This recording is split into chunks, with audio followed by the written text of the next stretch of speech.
Welcome to Varsity. I'm Scott Wright of the Oklahoman. This is our Little All-City boys basketball special. I'm joined now by our Little All-City Coach of the Year, Kendal Cudjoe of Douglas. Coach, thank you for joining us today. Thanks for having me. You guys, you were maybe on the fringe of being one of the top teams in 4A, looked at as definitely a contender, as always at Douglas, but maybe not one of the favorites coming into the year. But you guys came through on the big stage and pulled it off, got that gold ball. What was this season like for you to see this team come together and perform there at the big house and win it all? Well, we had a good summer last summer in team camps, and I knew we had a good team. I think we were ranked 4th the majority of the year, but we knew if we could get through the playoffs, get through the regionals and the area, that anything could happen. And fortunately, it did. We sort of came in under the radar on people.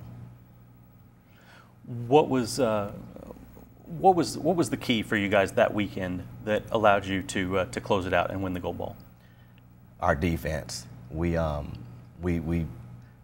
year long we taught defense and preached defense, and our defense would be our offense. So, and that continued throughout the whole state tournament. Our pressure defense and causing turnovers, getting easy baskets, and when needed, you know, we would run our set offenses and things like that. But I'd have to point out our defense was outstanding this year. Probably the best defensive team and well-disciplined team I've had in my 3 years here at Douglas. As you said, you've been there for 3 years. You've won 2 titles in your 3 seasons. Yeah. Douglas overall has won 6 in the last 7 years. Now, the Cudjoe family legacy goes back a long way there at Douglas. Right.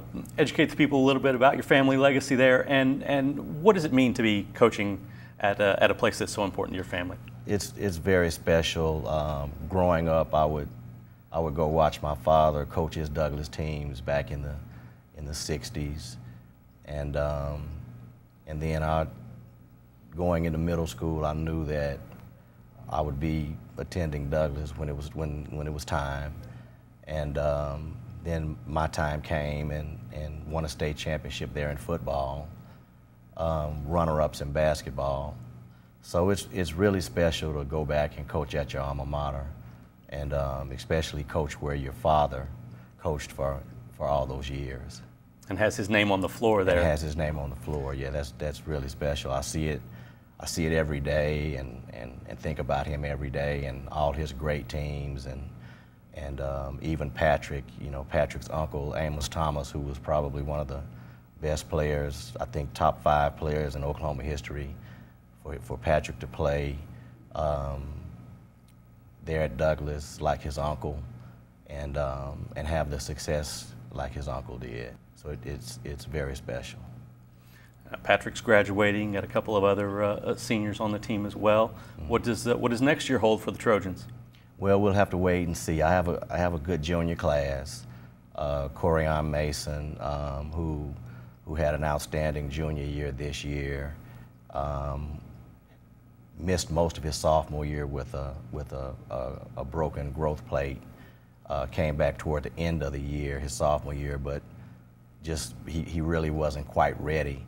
But he came back this year bigger and stronger, and he was a leader as a junior, especially while Patrick was still playing football on the football field and after the playoffs. So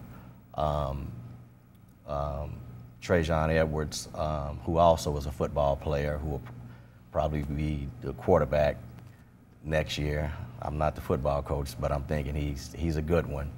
But he's also an outstanding guard also. So those two should really have outstanding senior years. I'm really looking forward to that. You know a little bit about what it takes to be a quarterback at Douglas, right? You were a quarterback in the day, weren't you? Right, right. and I tease Patrick all the time. I always tell him that I was a better quarterback than he was. Very good, Coach. Thank you for joining us. Keep it on newsok.com/varsity for all of your All-City basketball updates.